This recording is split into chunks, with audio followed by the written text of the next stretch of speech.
Olá para você que está assistindo essa videoaula. Nesta aula de hoje, trataremos sobre o sistema circulatório, um sistema importante para a vida dos seres vivos. Vamos conhecer um pouco mais sobre esse tema? Vamos falar um pouco sobre o sistema circulatório, também conhecido como sistema cardiovascular, e tem por função o transporte de gases, células do sistema imunológico, hormônio, entre outras, através do sangue. Esse sistema apresenta como componentes o coração e os vasos sanguíneos. O coração funciona como uma bomba, que de fato tem o papel de bombear o sangue. Ele está localizado no centro do peito, um pouco voltado para o lado esquerdo. O coração é um órgão muscular apresentando um tecido estriado cardíaco, funcionando antes de nascermos e só parando com a nossa morte.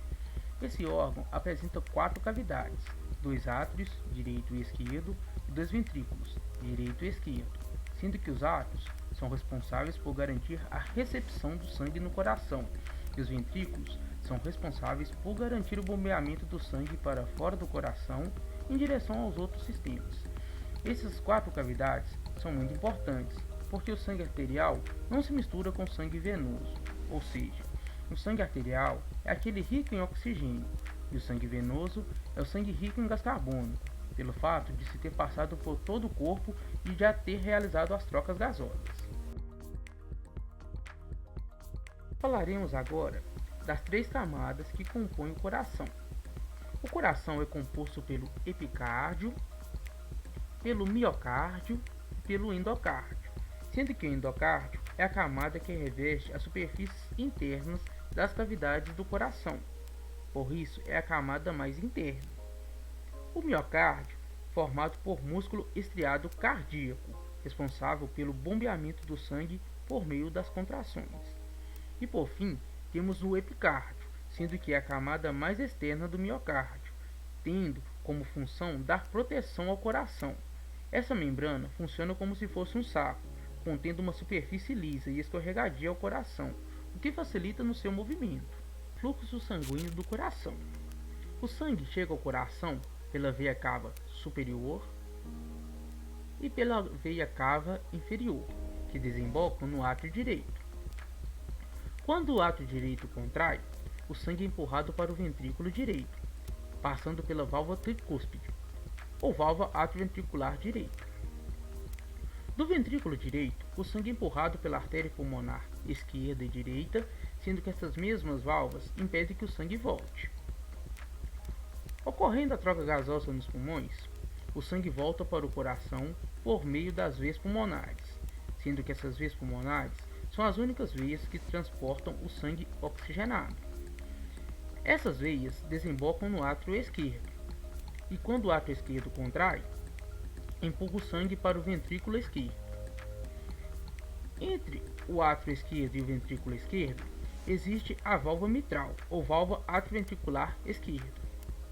Repare que o ventrículo esquerdo apresenta uma musculatura muito mais potente que o ventrículo direito, pelo fato de que o ventrículo esquerdo envia o sangue para a artéria aorta, e a partir disso é encaminhado para os outros sistemas.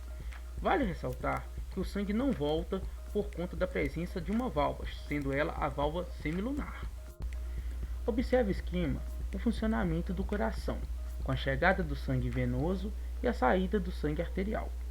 Vale ressaltar os 2 movimentos principais do coração, sendo a diástole, que é o relaxamento, e a sístole, que é a contração.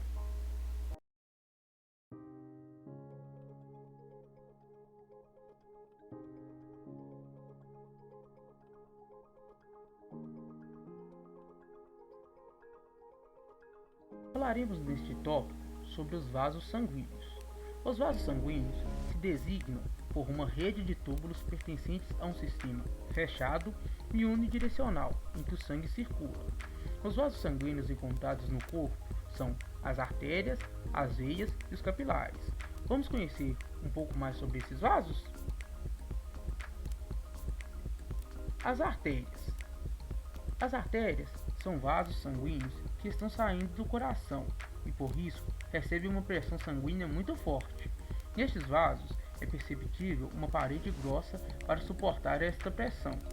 As artérias carregam sangue arterial, ou seja, levam o sangue do coração para as outras partes do corpo.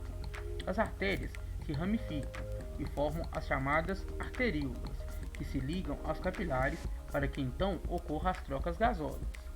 Temos também as veias. Os capilares sanguíneos convertem em vênulas, que se convertem em veias.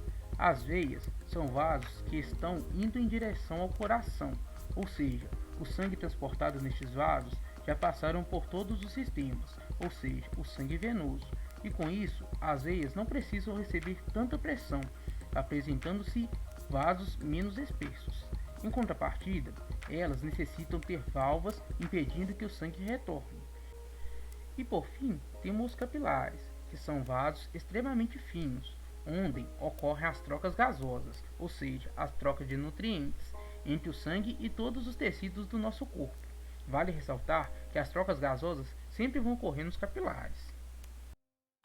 Observe na imagem a diferença entre esses vasos sanguíneos. Falaremos agora sobre o processo de circulação sanguínea. A circulação pode ser subdividida em sistêmica e circulação pulmonar.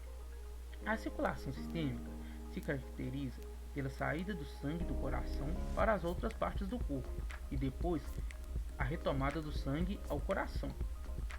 Já a circulação pulmonar se caracteriza na saída do sangue do coração para o pulmão, sendo que neste caso o sangue sai do coração pobre em oxigênio e no pulmão sofre oxigenação e retorna ao coração rico em oxigênio.